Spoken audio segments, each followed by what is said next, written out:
Jujutsu Kaisen is a modern masterpiece, touching on concepts never seen before in an anime, such as bush camping.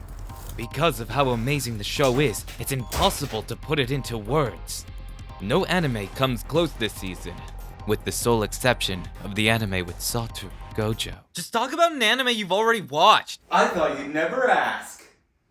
Alright, so we're gonna do this a little differently compared to the first two parts, starting off with anime that I haven't talked about that much this season, but have been actively watching, starting off with Medalist. You see, I wasn't super interested in watching it at first, but I also made it a goal for myself that I want to watch more sports anime since sports in general have been my blind spot.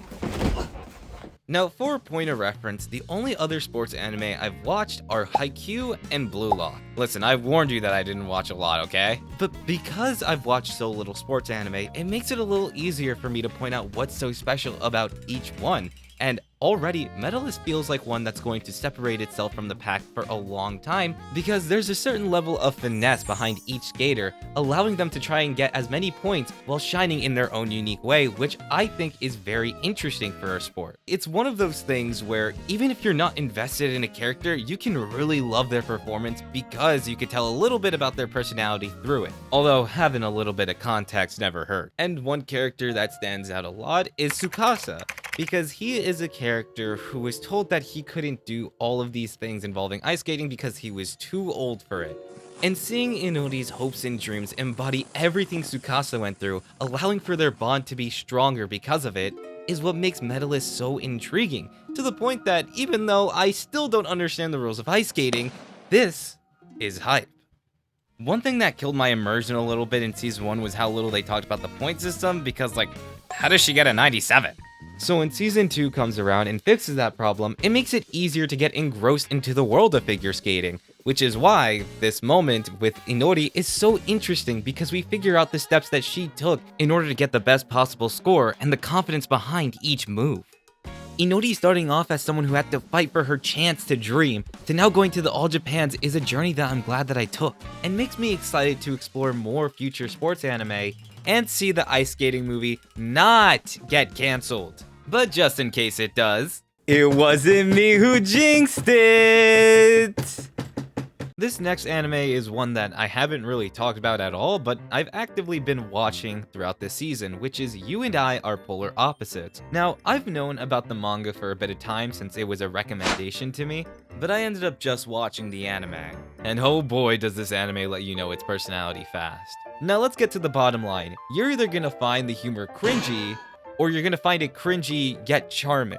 And I think it works for the high school setting because, let's be honest, we throw out slang a lot of the time and it's not exactly the coolest thing in the world, so it makes sense that kids at this age are throwing these words around. As someone who sees a lot of the seasonal romance anime, it's nice to have one that is so honest about its personality to a fault. And I have to give a shout out to Marusio Otisegura again.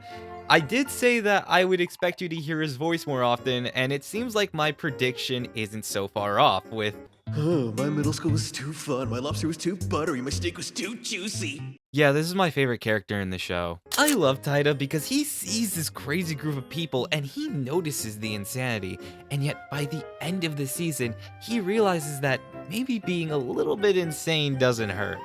And it's all the voice actors that make it work, because I know I said that it's a little charming, but if I was a voice actor who got the same thing and had to say, R-I-Z-G-O-D, Riz God, who wrote this? For a show that touches on the beauty of friend groups with varying levels of crazy, whatever that crazy may mean to you, as long as no one's getting hurt, maybe it doesn't hurt to give into the crazy a little bit. Like, if you're talking about getting excited for a school trip, that's cool, give into the crazy. But if you're talking about helping your boyfriend kill his father, that's a little bit different. But doing a 1-hour season finale is a crazy that I'm here for! Alright, but before I get to that, let's take a step back. Throughout season 3, I've had some mixed feelings. Obviously, the first episode was an incredible start to the season, but as time went on, there were little moments that became a little more questionable, more in the department of Akane representation. One thing I've always praised the anime for is how they're able to take the manga pages and turn them into something incredible that was still present here, just not for Akane. Like, the breakup scene didn't feel like it took creative liberties and instead just followed the manga. Now, the reason this is a complaint is because in a show where a lot of the characters get special treatment, I would expect Akane to be treated equally. I mean, at the very least, Akane got something in the final episode, which is great because this is such a pivotal part of the story where every character matters, which means it's been 3 years since Oshinoko dropped this chapter, and people still make jokes that I don't really like. But this means that the chances of that chapter getting animated is very high, and that the ending for Oshinoko will most likely be the same. The only reason why I thought differently was because for Love is War, Akasaka stated that he was making a new ending for the anime, so there was a part of me that was thinking, oh, maybe he'll do something different for Oshinoko, which is still very possible, but seeing how they're adapting Season 3 makes me think that we're gonna get like a slightly better version of the manga in Season 4.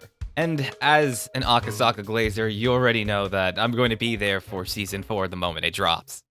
The next anime I want to talk about extensively is Frieren. And I know that I've spent a lot of my time praising the show, but I do feel the need to criticize it a little bit. Now, the main thing I praised Season 1 for was how it was able to develop its characters. It all felt very meaningful.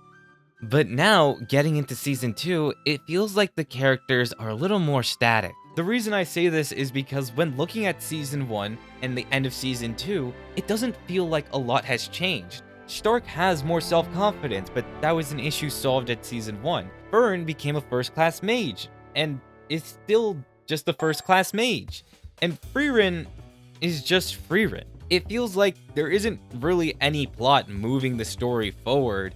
And I'm not gonna say that I don't think it's enjoyable, because I've still enjoyed my time with Season 2.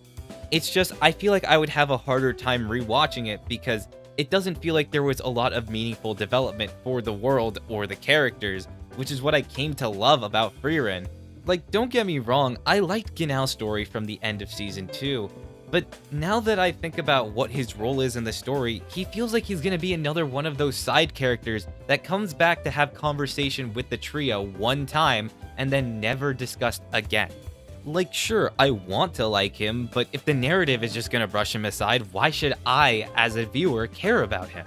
So for me, the best form of development this season was the date with Stark and Fern, because no matter how you look at it, we know that this is going to build up to something else later in the future, so it feels rewarding to see them get closer together as people, which unfortunately this season is something I don't feel like I can say for a lot of these subplots. So while yes, it is nice to have these moments of character building, I would rather it focus on the main party a lot more, because it feels like the narrative has taken a step back due to a lack of development, and I hope that for Season 3, that is something that is fixed a bit more. And of course, it's not knocking the studio, because that's just the way the story is told.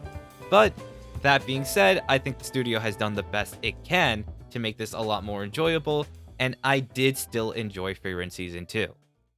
Two anime that I've been watching but haven't talked about at all were You Can't Be in a Rom-Com with Your Childhood Friend and Kaya-chan Isn't Scary. For Kaya-chan Isn't Scary, it's more so that I started it pretty late into the season, but even then, comparing the two, they both weren't exactly groundbreaking anime. They weren't bad. If I had to choose between the two, I would say Kaya-chan is a better anime, in my opinion, based on deeper layer of family issues that makes me interested enough to watch a Season 2 if it were to ever come out in the future, and then we just have generic romance. I want to apologize for the section coming off as rushed. I'm in the middle of wrapping up the Oshinoko Abridged, and for the last month, it's been difficult balancing both these monthly uploads alongside the Abridged. So I'm hoping that next season I can talk more about the anime coming out, especially considering the fact that Steel Ball Run is coming out.